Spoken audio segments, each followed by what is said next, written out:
mga boss, welcome back to Ano J Channel. Ngayon po mga boss, ang ipapakita ko sa video kong ito ay magbibend po ako ng steel bar na yung isang bakal po, kukuha po ako ng 70 ng 70 yung puputulin ko.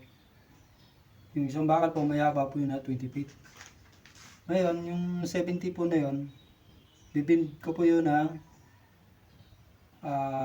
4 by 8 na stirrup. Pang stirrup po yun mga boss sa mga kolong, sa beam ng mga simpleng bahay lang po mga boss. Up and down o kaya ay bungalow type. So mga boss, papakita ko po sa inyo sa video ko ito at isi-share ko na rin po yung nalalaman ko sa pagbibend. Yun po mga boss. Okay boss, mga boss, pumunta po tayo dun sa bindihan.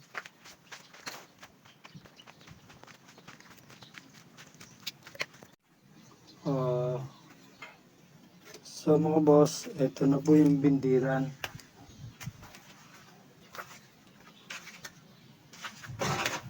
Yan.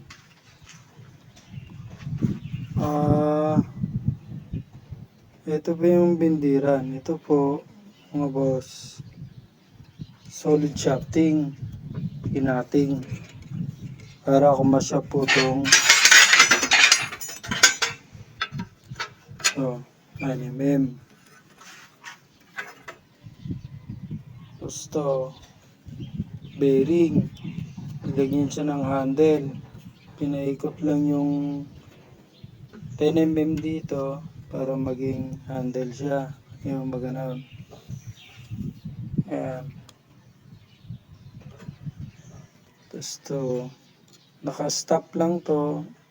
Ito yung gumagalaw.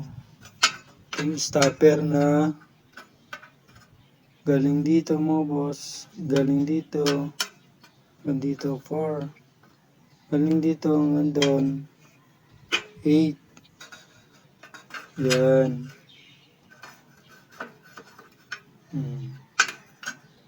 Alam po yan mga boss. Ayan, so mga boss, marami na akong nabend. Kumbaga, papakita ko lang sa inyo kung paano to ibinibend. Yan. Kung wala pa kayong idea, di pa kayo marunong magbend, o wala kayong bindiran, ganito lang yung gagawin nyo. Ayan. 8. Ayan.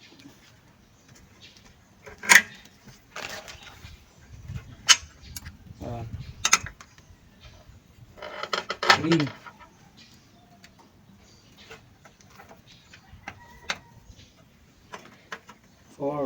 Pang 4 na bend. Pang 4 na bend, medyo iangat pa ganon. So, para hindi siya tatama dito. Ayan. Ano lang yan po. Napakadali lang po. Yung height nito mga boss, galing sa floor, yung height nitong bindiran 90. Yan.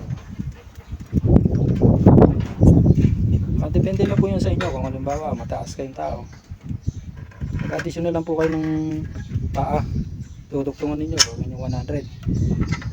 Mababa naman po, babawasan ninyo. Yan.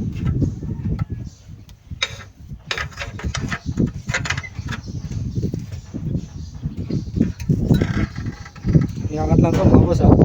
Yan, ganun.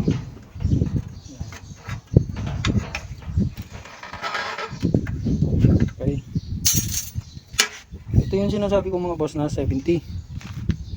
Ito, tumbakan na to. 70 yung putol.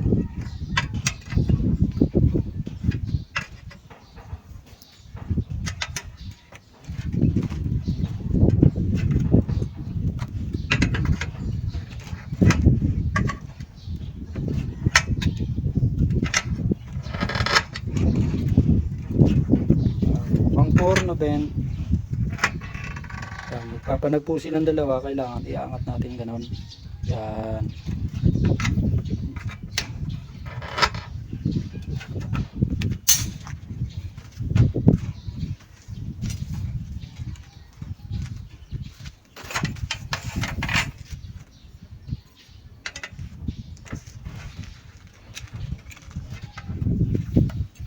Ano yan?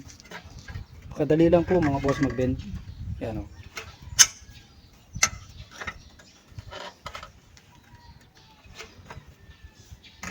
Kung gagawa kayo ng bindiran, maghanap lang po kayo ng angle bar, mga tubo. Ito, gagawa kayo ng mga paa.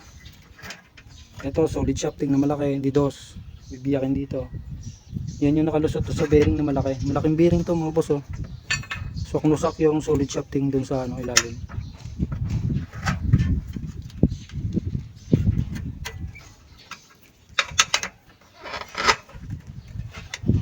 Okay, siguro nung boss, naunawanin nyo yung sinasabi ko or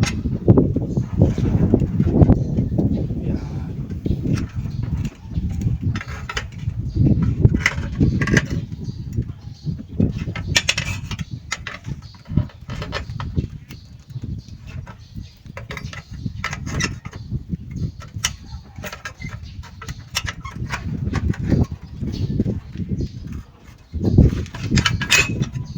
Nakangat lang siya.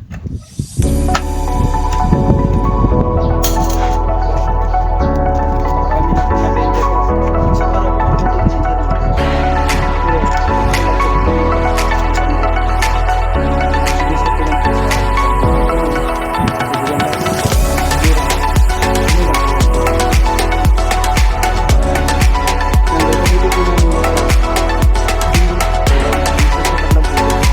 kaya yung bahay po ang yari ng bahay walang losing, back labas at loob walang losing.